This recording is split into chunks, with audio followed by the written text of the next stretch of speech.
I might not be bold enough to take decisions Tinubu is taking if I was the president, Uzor Kalu, and now to the news in full. Former governor of Abia State, Uzor Kalu, has said President Bola Tinubu is taking bold decisions to reverse the economic challenges in the country. Oh, so you think these decisions he's making is going to reverse anything in this country? I don't think so. All these things that he's still doing, that he's still buying things for himself, renovating houses for themselves, and all the bills that they are bringing and all the budgets, it is still for themselves alone. So I don't think he's trying to reverse any economic challenges. Nigerian Punch reports that Kalu made a remark on Thursday at Ekoli, Eda local government area of Ebonyi State, during a New Year visit to the state chairman of the All Progressive Congress (APC), Stanley Okoro Emega. According to him, Tinubu is aware of the current hunger in the country and Nigerians should be patient with him. People should stop all this patience. I beg. Patient till when? We should be patient when they are using the money to do other things for themselves. Buying SUVs, buying yachts, buying all of those things for themselves, and they don't care about the citizens. You are telling us to be patient. If somebody tells us to be patient again, people should stop that talk that we should be patient. Till when? Till when? Kalu stated that Tinubu's hard decision would be difficult for him to take if Kalu was the president. Who will make you the president in the first place? Who will make you our president in the first place? Even if you rig and self, you no go enter. The ex-Abia State governor explained that he was personally sad over the situation. Now so, calling on Nigerians to show understanding. If I punch you, which understanding? Have you not been understanding enough? They'll tell us that we have resilient spirit, and then they'll be punishing us. Meanwhile, they are the ones enjoying the money, buying cars that they don't need, renovating houses that they renovated last year, using millions of naira to renovate house, billions safe. Yet Nigerians are suffering. You're telling us to be patient. We should be understanding my foot. He said, I might not be bold enough to take such decisions if I was the president. Nobody will vote for you, Uzor Kalu. Nobody. I've been now. What's your name? Nobody will vote for you. Forget about it. If I was the president, the ex-Abia State governor explained that he was personally sad over the situation. If I was the president, as he was telling Nigerians that he would start afresh. I might not be bold enough to take such decisions if I was the president, as he is telling Nigerians that we should start afresh. Start afresh, start afresh. We will soon start to see the big light at the end of the tunnel. We hear you. Kalu further said his visit to the Ebonyi State chairman of the APC was on an annual one, adding that he fosters the relationship with Okoro Emega, who he described as his political son. In his remarks, Emega thanked Kalu for the visit, noting that the bond between them will continue waxing strong. Now Nasabi Adedotunwa Adesina says, showing understanding and being patient under this kind of severe hunger is not what responsible leaders ought to be singing around. It should be a matter of priority to address and ways around that is what Nigerians expect to hear from people like Uzor Kalu, and not more preaching about enjoying the situation. You cannot even tell us to be enjoying when we can see all these things that these people are getting for themselves. Buying cars, buying this one, buying that one, buying private jets, traveling out of the country, and yet are telling us to be patient, to be understanding, to manage. You cannot manage. The car you had last year, you cannot manage it this year. The houses that you have, do you have to renovate it every year? Can't you manage? Laptops? How can you be buying laptops every year?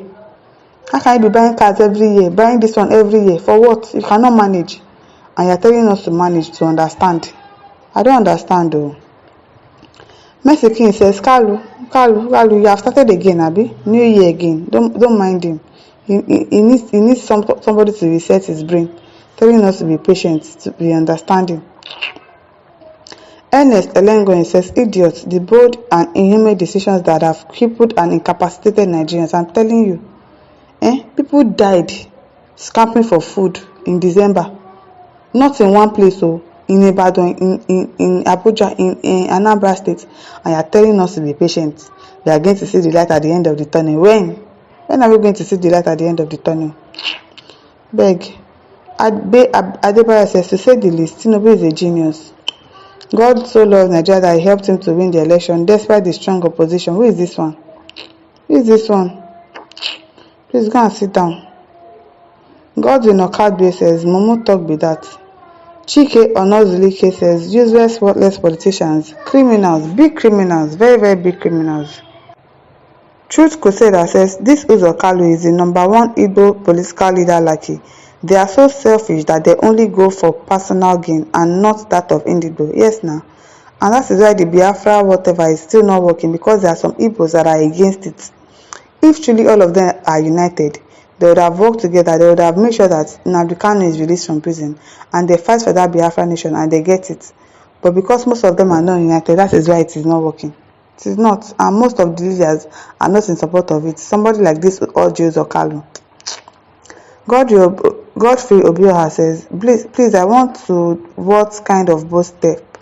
Jonathan government removed the subsidy and the same person went and sponsored protest against it. Now they are calling it bold step. Don't mind them. These blind followers are compound mumus. Compound fools. Godfrey Obioha says, #1 question, who will make you president? How can S-Con be president? So what you call yourself? Come out and try your popularity. He cannot win, even if he uses jazz, using rig election, Uzor Kalu win presidency. He's dreaming. He's really dreaming now. Amos Ajiri says, by the time Kaduna refinery starts working, like Warri and PH refineries, who told you Warri and PH refineries are working? The narrative of Zone obedient obedience will be like, na petrol we go dey chop. No them, no peace. Well, you don't know what you are saying. The one in Warri and PH, they tell you is working. They told you it's partially working. If refinery is working, they should let us know. They say it's partially working. So you are believing that it is working. They play. Just they play. Shola Oluwadare says, why won't Uzor Kalu talk nonsense when he doesn't know how hardship feels like? Anofia, real anofia. Kingsley Ochoma says, can you explain the meaning of bold here? What bold decisions? When he saw that his decisions are bouncing off the wall, slamming him in the face, and he and any of you could defend the policies anymore, he then came up with taking bold decisions. Single, all of you are now singing the songs.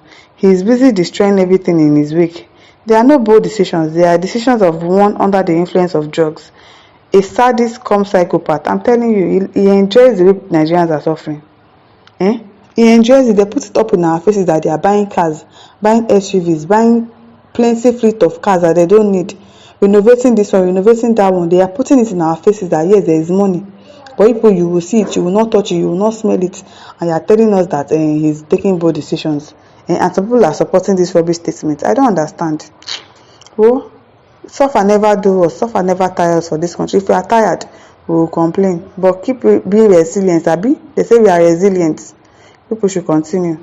My listeners, over to you. Leave your thoughts in the comment section. Don't forget to like, to share, and subscribe. Thank you for listening. See you some other time. Bye.